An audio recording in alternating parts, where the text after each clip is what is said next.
Okay, let's talk about pronunciation, specifically English pronunciation, and even more specifically American English pronunciation.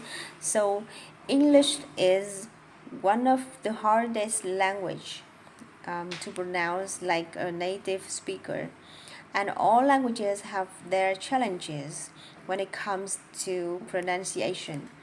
However, if you want to speak like an American, for example, and you didn't learn English as a child, that is really hard.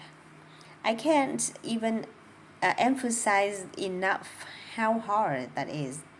In my whole life, I don't think I've ever heard a person who learned English as an adult and speaks exactly the same way that an American speaks. For example, I don't think I've ever seen that in my whole life. I've seen a couple of people have gotten close, who've gotten very close actually, but I don't think I've ever seen or met a person who sounds exactly like a native speaker if they learned as an adult. Of course, if you learned as a kid or even a teenager, yeah, you can achieve that level. Many people achieve that level, especially if you learned as a kid. Well, you can just become a native speaker, of course. However, I'm talking to you guys who most of you are adults and you learn English as a foreign language. And so you have this unique challenge of learning English as an adult and trying to improve the way that you speak and your pronunciation.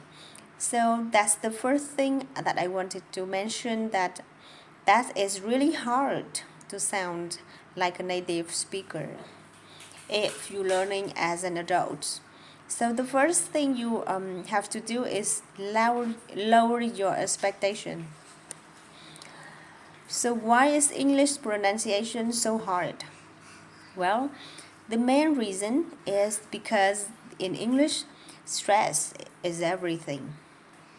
Stress is king, okay? English is what we call a stress timed language. Basically, what that means is that we have more or less the same amount of time between stressed syllables.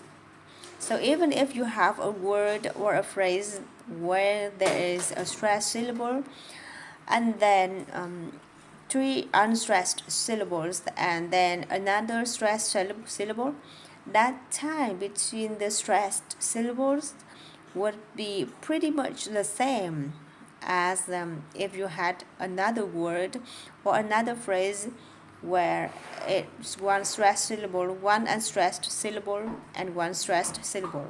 Let me give you an example. So if I say the phrase, sadly, no. In that phrase, I have three syllables, sadly, no. So the way I would say that is I would stress the first syllable. I would have emphasis on sad, not on ly. I don't say sadly, I say sadly, right? So I stress that first syllable and I stress no, sadly, no. So stressed and then not as much stressed and that's rest.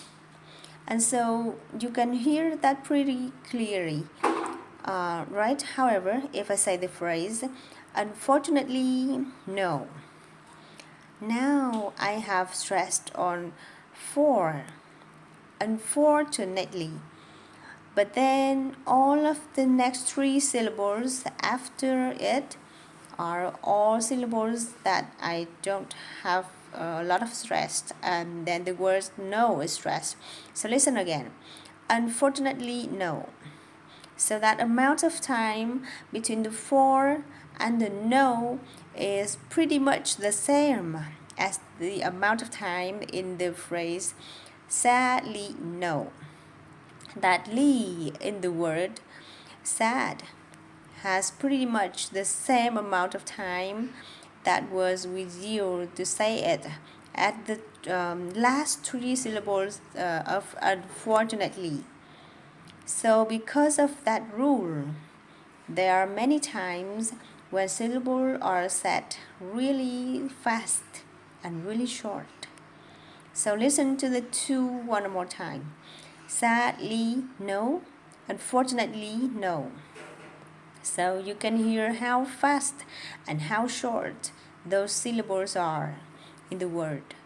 Unfortunately, right?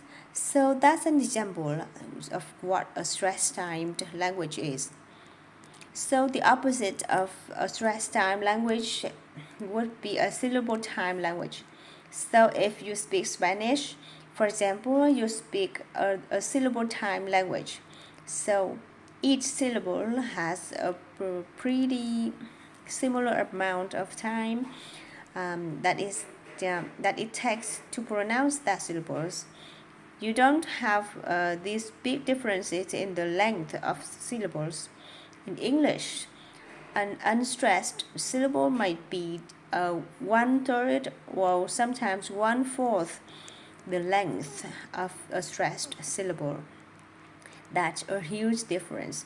However, in a syllable time language like Spanish, you don't have that difference, right? Stressed syllable and unstressed syllables don't have a big difference in how long it takes to say them.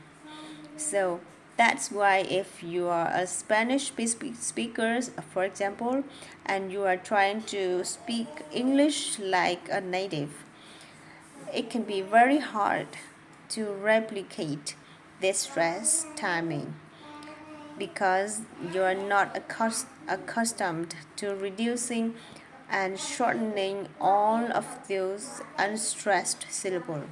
That's not something that you do in Spanish.